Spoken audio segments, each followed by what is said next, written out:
엄마, 아빠, 저는 두려워요. 저 좀 도와주세요. 수연아, 우리는 너를 도저히 용서할 수가 없어. 넌 이제 고등학생이야. 그런 내가 임신이라니. 이걸 우리가 어떻게 받아들일 수가 있니? 너 배가 더 불러오기 전에 집에서 나가줘야겠다. 주변 사람들이 알면 우리는 어떻게 살 수가 있니? 내가 저지른 일은 내가 책임지고 내가 해결해. 여러분 구독과 좋아요로 수연이를 격려해 주세요. 고등학교 1학년이던 봄, 수연은 우연히 도서관에서 마주친 1년 선배 경수와 처음 말을 나누게 되었습니다. 그는 조용하고 성실하며 무언가를 깊이 고민하는 사람처럼 보였습니다. 수연은 그런 그에게 자연스레 끌렸습니다. 서로를 알게 되고 시간이 지날수록 마음은 더 깊어졌습니다.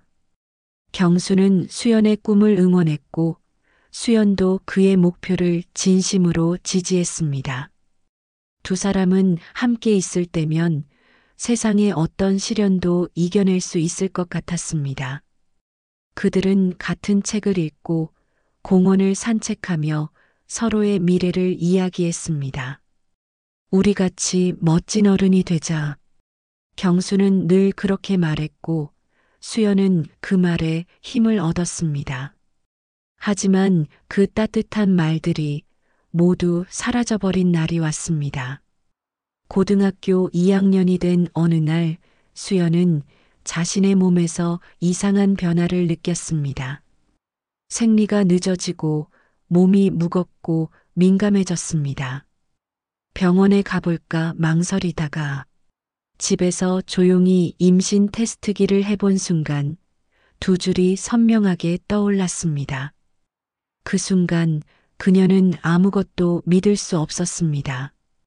손이 떨렸고 머릿속이 하얘졌습니다. 가장 먼저 떠오른 사람은 경수였습니다. 그에게 이 사실을 말해야 했습니다. 두려웠지만 그래도 그는 그녀를 이해해 줄 것이라 믿고 싶었습니다.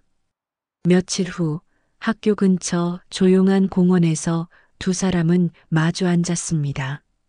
수연은 망설이다가 조용히 말을 꺼냈습니다. 경수 오빠 나 임신했어. 말이 끝나기도 전에 경수의 표정은 굳어졌습니다. 그는 잠시 말이 없었습니다. 그리고 고개를 돌리더니 차갑게 말했습니다. 수연아, 난 지금 대학 입시가 너무 중요해. 이런 일 감당할 수 없어.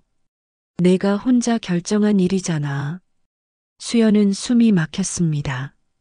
함께였던 시간, 함께 꾸었던 꿈은 도대체 뭐였던가. 같이 책임지자는 말 한마디를 바랐던 수연에게 돌아온 건 철저한 외면뿐이었습니다. 경수는 끝내 그녀를 바라보지 않았습니다. 미안해. 널 미워해서가 아니라 내가 감당할 수 없는 일이야. 널 도와줄 수 없어. 그 한마디를 남기고 그는 돌아섰습니다. 공원에 홀로 남겨진 수연은 눈물도 나지 않았습니다. 그냥 무너진 마음을 끌어안고 그 자리에 오래도록 앉아 있었습니다. 며칠을 망설인 끝에 수연은 부모에게 모든 사실을 털어놓았습니다. 하지만 그들의 반응은 차가웠습니다. 이게 사실이야? 어머니는 한참을 침묵하더니 소리를 질렀습니다. 내가 어떻게 우리 체면에 이런 짓을 할 수 있니? 아버지는 말없이 수연을 노려보다 마치 모르는 사람을 대하듯 말없이 방을 나갔습니다. 수연은 울며 매달렸습니다. 엄마, 아빠, 저 정말 무서워요. 어떻게 해야 할지 모르겠어요. 저 좀 도와주세요. 그러나 어머니는 눈을 돌린 채 이렇게 말했습니다. 도와달라니? 너 하나 잘못된 선택 때문에 우리 인생까지 망치라는 거냐? 나가. 당장. 밤이었습니다. 집을 나온 수연은 갈 곳이 없었습니다. 친구들에게도 선생님에게도 털어놓을 수 없었습니다. 외면받은 몸 하나를 이끌고 버스 정류장에 앉아 있던 그녀는 문득 한 사람이 떠올랐습니다. 외할머니 고정숙. 어린 시절 방학 때마다 놀러 가던 시골집. 늘 따뜻한 국과 이불로 맞아주던 할머니. 그분이라면 수연은 핸드폰을 꺼내 번호를 눌렀습니다. 할머니 나예요. 수연이. 혹시 제가 지금 거기 가도 될까요? 그날 밤 수연은 짐을 싸고 새벽 버스를 타고 외할머니가 사는 작은 도시로 향했습니다. 덜컹거리는 버스 안에서 수연은 처음으로 소리 없이 울었습니다. 버스가 도착했을 때 정류장에는 할머니가 기다리고 있었습니다. 검은 코트를 걸치고 그녀를 보자마자 팔을 벌려 안아주는 고정숙 할머니의 품은 그 어떤 말보다 따뜻했습니다. 수연아, 어서 와. 여긴 내 집이란다. 그 한마디에 무너졌던 수연의 마음은 다시 살아날 수 있는 희망의 숨을 쉬기 시작했습니다. 작은 방, 낮은 천장, 오래된 벽지. 수연은 낯선 공간이었지만 따뜻하고 안정된 이 할머니 집에서 처음으로 숨을 편히 쉴 수 있었습니다. 아침이면 고정숙 할머니는 따뜻한 미역국과 죽을 끓여 놓았고 밤이면 수연의 방 앞에 조용히 전기장판을 깔아주었습니다. 아무 말 없이, 아무 조건 없이 그날부터 수연은 다시 사람다운 삶을 시작했습니다. 아직 세상 밖으로 나오지 않은 아기를 향해 매일매일 손을 얹고 말했습니다. 엄마가 너를 지켜줄게. 세상이 널 외면해도 나는 그러지 않을 거야. 임신 기간은 몸보다 마음이 더 힘겨웠지만 수연은 무너지지 않으려 애썼습니다. 책을 읽고 하루에 한 번 산책을 하고 태교 음악을 들으며 아이에게 좋은 환경을 주고 싶었습니다. 그리고 드디어 병원에 입원한 어느 봄날 아침, 하얀 병원 침대 위에서 수연은 수시간에 걸친 진통을 견뎠고 옆에서 손을 꼭 잡고 응원하던 고정숙 할머니는 끝까지 그녀를 지켜주었습니다. 그렇게 태어난 작은 아기, 자그마한 손, 보송보송한 머리, 그리고 세상을 처음 마주한 눈망울. 수연은 아이를 품에 안고 중얼거렸습니다. 현수야, 내 이름은 현명하게 살아가는 빛이란 뜻이야. 넌 엄마의 모든 이유야. 고정숙 할머니도 아기를 품에 안고 눈물을 흘렸습니다. 이 아이는 복덩이다. 넌 참 잘 해냈다, 수연아. 그날 밤 작은 집안에 새 생명의 울음소리가 퍼졌고 그것은 고통을 지워주는 음악처럼 들렸습니다. 시간은 빠르게 흘렀습니다. 현수는 건강하게 자랐습니다. 돌잔치 대신 수연은 현수의 첫 생일을 조용히 가족 셋이서 보냈습니다. 작은 케이크에 초 하나를 꽂고 노래를 부르고 고정숙 할머니는 동그란 눈으로 웃으며 말했습니다. 얘야, 내가 웃으면 할미도 세상이 다 좋아진단다. 그렇게 현수는 웃는 법부터 배웠습니다. 그리고 그 웃음은 이 작은 집을 환하게 비췄습니다. 어린 시절의 현수는 유난히 호기심이 많았습니다. 장난감을 오래 갖고 놀지 못하고 금세 그 안을 열어 구조를 살피곤 했습니다. 수연은 그런 아들의 모습을 보며 놀라기도 하고 감탄하기도 했습니다. TV에 나오는 로봇 과학자를 따라하는 걸 보며 현수는 자라서 사람을 돕는 기계를 만들고 싶다고 말했습니다. 수연은 그 말에 눈물이 핑 돌았습니다. 이 아이는 누가 뭐래도 남 탓하지 않고 자신의 길을 가는 아이가 되겠구나. 그런 확신이 들었습니다. 그러던 어느 날 처음으로 현수가 입을 꾹 다물고 돌아온 날이 있었습니다. 유치원에서 돌아오자마자 가방을 내려놓고 베란다에 혼자 앉아 있었습니다. 수연이 조용히 다가가자 현수는 갑자기 물었습니다. 엄마, 왜 나는 할아버지, 할머니가 없어?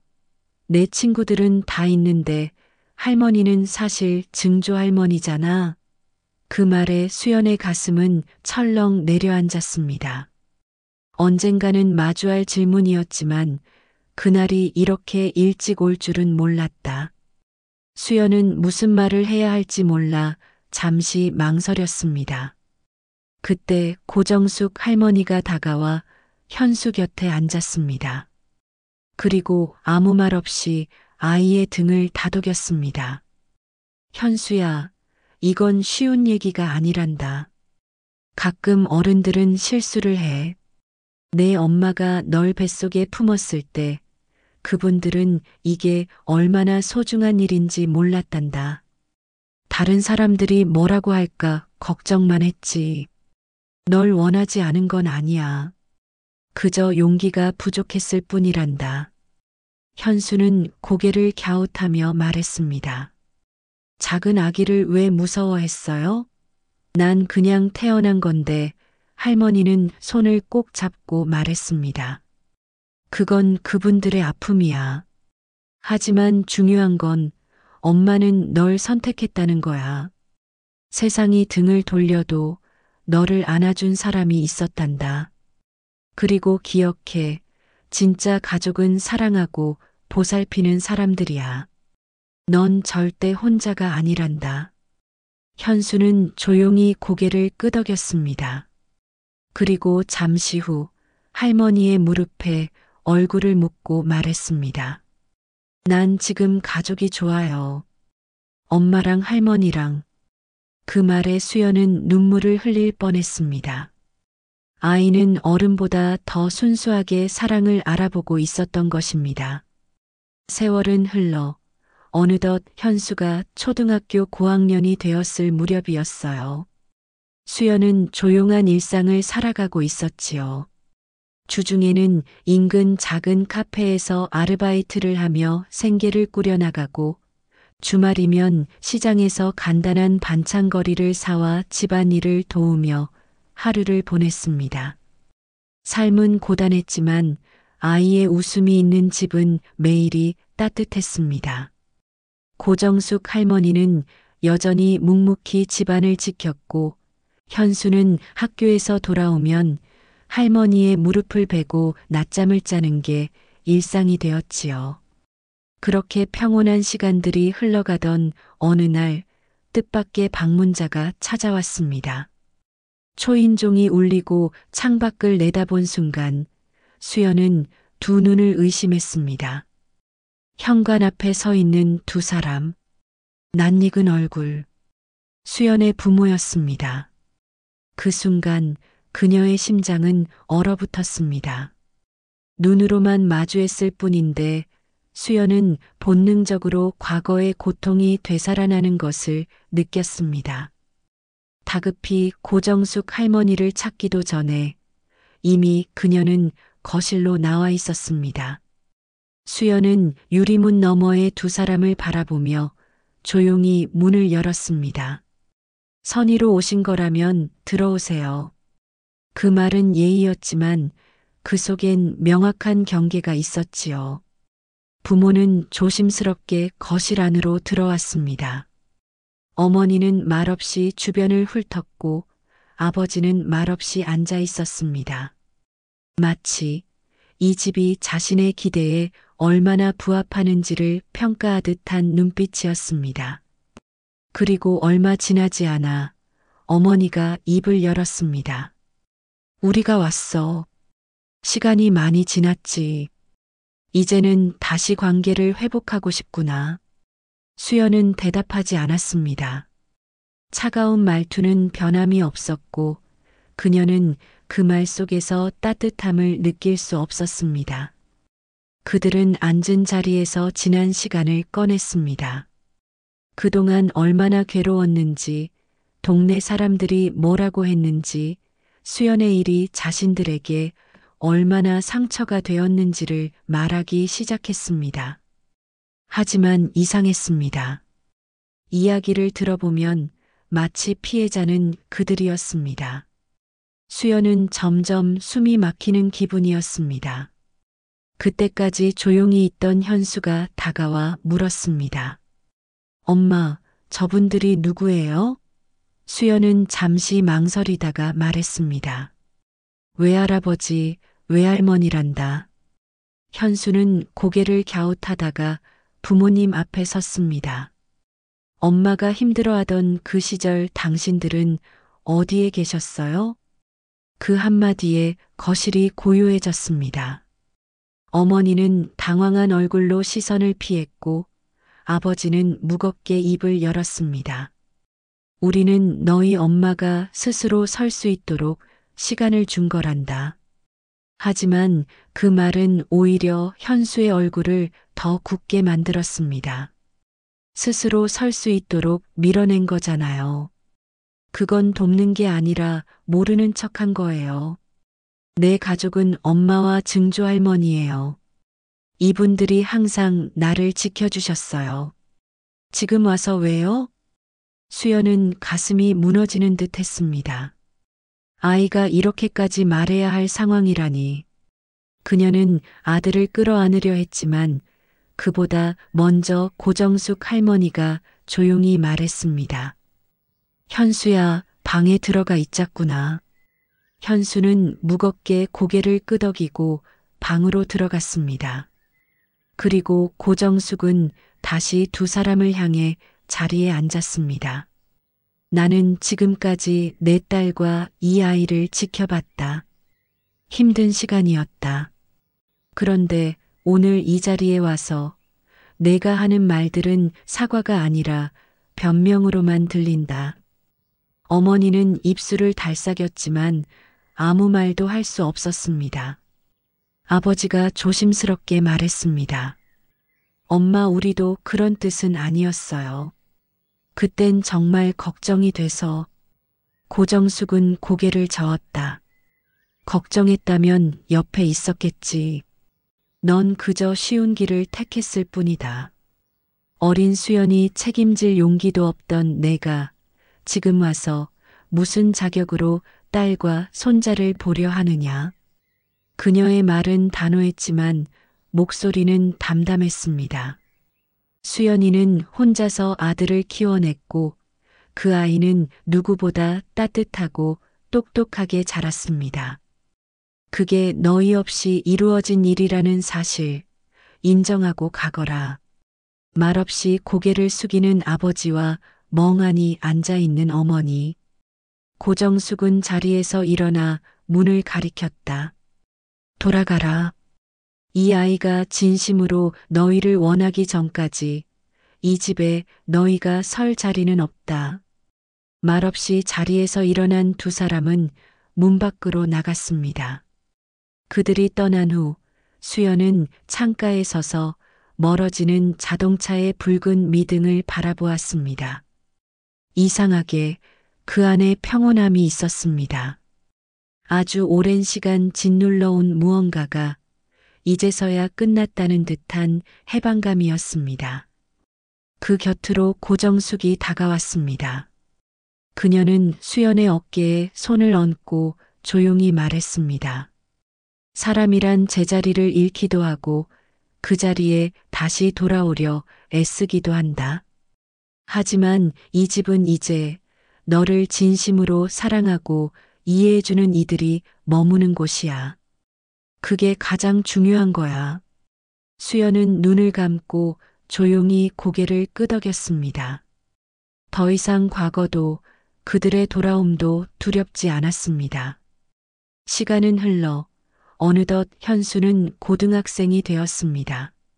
성실하고 호기심이 넘치는 아이는 늘 자신의 질문에 스스로 답을 찾으려 했고 학업뿐 아니라 그림에도 깊은 애정을 보였습니다.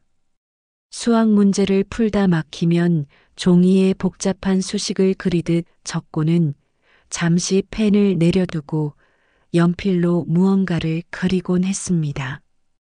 연습장이든 교과서 귀퉁이든 그의 손이 닿는 곳마다 그림이 자라났지요. 수연은 그런 아들을 바라보며 생각했습니다. 이 아이는 언젠가 자신의 세계를 만들어낼 거야. 고정숙 할머니 역시 매일 아침 손자의 그림을 보며 흐뭇한 미소를 짓곤 했습니다. 우리 현수는 손재주가 남달라. 넌 꼭 세상에 필요로 하는 아이가 될 거야. 그러던 어느 날 동네에 새로 생긴 대형 카페가 화제가 되었습니다. 감각적인 인테리어와 따뜻한 분위기로 사람들의 발길을 끄는 그곳에는 젊은 사장이 있었습니다. 이름은 민웅. 도시에서 직장 생활을 접고 고향으로 돌아와 오롯이 자신의 감각과 철학으로 카페를 열었다는 소문이 돌았습니다. 수연은 할머니와 함께 현수를 위한 간식을 사러 나왔다가 우연히 그 카페에 들르게 되었습니다. 마침 문 앞에서 민웅이가 직접 손님들을 맞이하고 있었습니다. 키는 크지 않았지만 깔끔한 인상과 밝은 미소가 인상적인 사람이었습니다. 안녕하세요. 따뜻한 거 한 잔 드릴까요? 민웅이는 수연을 보며 인사를 건넸습니다. 그 한마디에 수연은 순간 머쓱해졌지만 동시에 묘한 편안함을 느꼈습니다. 여기 분위기 좋네요. 그녀가 작게 말하자 민웅이는 웃으며 말했습니다. 좋은 사람들이 와줘서 그래요. 그날 이후 수연은 장을 보러 나올 때마다 가끔 그 카페에 들렀습니다. 가볍게 커피 한 잔을 사며 민웅이와 인사를 나누고 날씨 이야기를 하고 서로의 일상을 조금씩 공유했습니다. 어느 날은 현수의 이야기를 꺼내자 민웅이는 눈을 반짝이며 말했습니다. 그림 그리는 걸 좋아해요? 정말요? 저희 카페에 지역 청소년 작가 그림을 전시하고 있는데 혹시 아드님 그림도 걸어볼 수 있을까요? 수연은 놀라며 고개를 저었습니다. 그렇게까지는 아니고 그냥 혼자 끄적이는 정도예요. 하지만 민웅이는 진심이었습니다. 한 번만 보여주세요. 아이들의 감각이 어른들보다 훨씬 더 자유롭고 강렬하거든요. 며칠 후 수연은 조심스럽게 현수에게 물었습니다. 현수야, 혹시 너의 그림 중에 엄마가 봐도 괜찮은 거 있을까? 현수는 멋쩍은 듯 웃었지만 이내 앨범을 꺼내 몇 장을 보여주었습니다.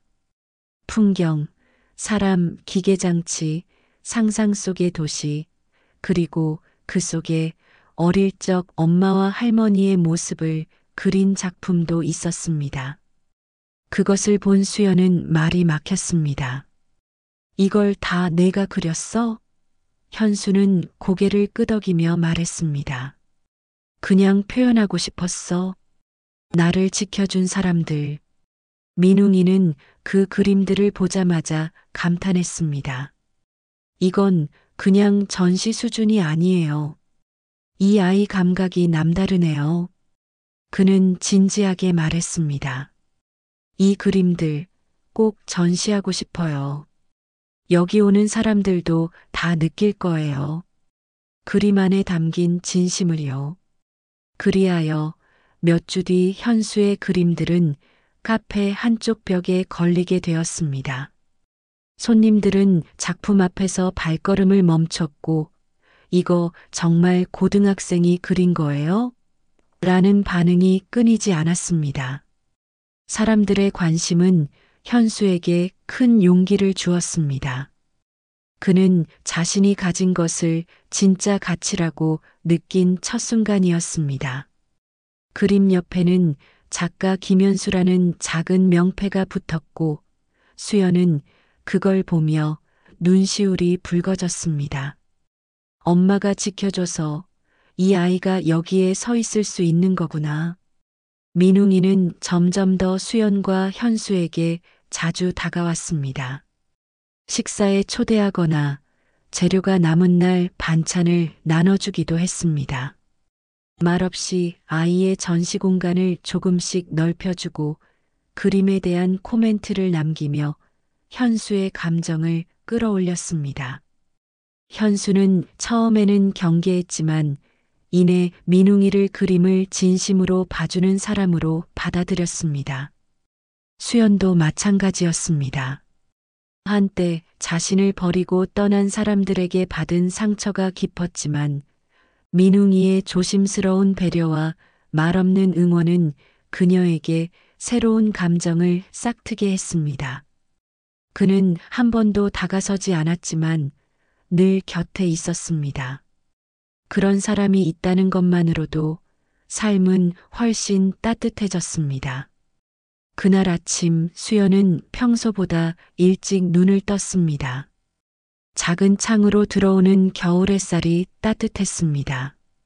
거실에선 고정숙 할머니가 정성스레 다려놓은 셔츠에 손질을 더하고 있었고 방 안에선 현수가 넥타이를 매며 거울 앞에서 조심스레 자신을 살펴보고 있었습니다. 오늘은 그의 졸업식 날이었습니다. 아이가 어느새 이렇게 자라났다니 믿기지 않을 정도였습니다. 수연은 현수의 넥타이를 조심스럽게 매주며 말했습니다. 잘 다녀오렴. 오늘은 내가 가장 빛나는 날이야. 말끝에 눈물이 차올랐지만 애써 삼켰습니다. 이 눈물은 아픔이 아니라 벅찬 사랑 때문이었습니다. 강당엔 졸업생들과 학부모들이 모여 있었습니다. 정장을 차려입은 현수는 무대 위에 올랐고 교장은 김현수 학생은 성실성과 창의성을 겸비한 학생으로 타의 모범이 되었기에 이 상장을 수여합니다라며 그의 이름을 불렀습니다. 뜨거운 박수 속에서 현수는 고개 숙여 인사를 했습니다. 수연과 고정숙은 가장 앞줄에서 아들의 모습을 지켜보며 조용히 박수를 쳤습니다. 눈빛엔 감격과 자부심이 가득했습니다. 지난 세월 둘이 품고 키운 생명, 고통 속에서도 꺾이지 않고 자라준 아이. 그 모든 순간이 주마등처럼 스쳐갔습니다. 졸업식이 끝난 뒤 소규모 다과회가 열렸습니다. 친구들과 사진을 찍고 담소를 나누던 현수 곁에서 수연은 조용히 그를 바라보고 있었습니다. 그때 누군가 그녀의 어깨를 가볍게 두드렸습니다. 돌아보자 낯익지만 오랜만에 마주한 얼굴. 바로 민철이었습니다. 그녀의 아버지. 그 뒤엔 어머니도 서 있었습니다. 한동안 말이 없었습니다. 수연의 얼굴엔 놀람과 경계가 교차했습니다. 할 얘기가 있어서 왔어. 민철이는 시선을 피하며 낮은 목소리로 말했습니다. 고정숙 할머니도 천천히 다가와 그의 곁에 섰습니다. 말없이 한참을 서 있던 민철이는 마침내 입을 열었습니다. 늦었지만 후회하고 있다. 그땐 너무 어리석었어. 딸을, 손자를 이렇게 멀리 내칠 줄 몰랐어. 그는 떨리는 손으로 셔츠 소매를 만지작거리며 이어 말했습니다. 그때 그렇게 하면 다 끝날 줄 알았어. 체면, 사람들 시선 그런 게 더 중요했어. 지금 생각하면 내가 정말 바보였어. 수연은 입을 굳게 다물고 감정을 억누르려 애썼습니다. 하지만 쉽게 마음이 흔들리지는 않았습니다. 아빠, 그건 당신의 선택이었어요. 그리고 우리는 그 선택 없이도 잘 살아왔어요. 경수는 고개를 떨궜습니다. 고정숙은 그를 가만히 바라보다가 조용히 말했습니다. 후회하는 건 좋은 일이야, 민철아. 하지만 그땐 듣기보다 판단했고 말하기보다 외면했지. 이제야 깨달았다는 게 슬플 뿐이야. 그는 아무 말도 하지 못하고 멍하니 선 채 손자의 모습을 바라봤습니다. 현수는 너희가 없는 시간 속에서 자라났고 누구보다 강하고 따뜻한 아이가 됐다. 그건 내가 아닌 수연과 나의 사랑 덕분이란다. 민철이는 아무 말 없이 고개를 끄덕였습니다. 어머니는 눈물을 글썽였지만 끝내 말은 잊지 못했습니다. 고정숙은 마지막으로 말했습니다. 이 가정은 너희 없이도 잘 세워졌단다. 너희가 진심으로 사과하고 용서를 바란다면 그건 언젠가 현수가 직접 판단할 일이야. 지금은 그냥 그 자리에 있어줘. 그날 밤 수연은 침대 옆에 앉아 조용히 잠든 현수의 얼굴을 바라보았습니다. 아이는 평온한 숨을 쉬며 세상의 모든 짐에서 벗어난 듯 깊은 잠에 빠져 있었습니다. 그녀는 아이의 손을 가만히 잡으며 속삭였습니다. 내 사랑, 우리는 결국 서로를 지키며 여기까지 왔구나. 상처로 시작된 길이었지만 그 위에 우리가 함께 만든 삶은 너무나 아름다워. 수연의 눈에서 천천히 눈물이 흘렀습니다. 그것은 슬픔이 아닌 안도의 눈물이었습니다. 그녀는 이제 진정한 평화를 얻었습니다. 누군가에게 받아야 했던 사랑이 아닌 직접 만들어낸 사랑. 그것으로 그녀의 삶은 단단하고 빛나는 길이 되어 있었습니다. 이 영상이 여러분에게 감동이 되셨다면 구독과 좋아요로 수연이를 격려해 주시고 많은 사람들이 감동을 받을 수 있도록 알려주시면 다음엔 또 다른 감동으로 여러분을 찾아뵙겠습니다.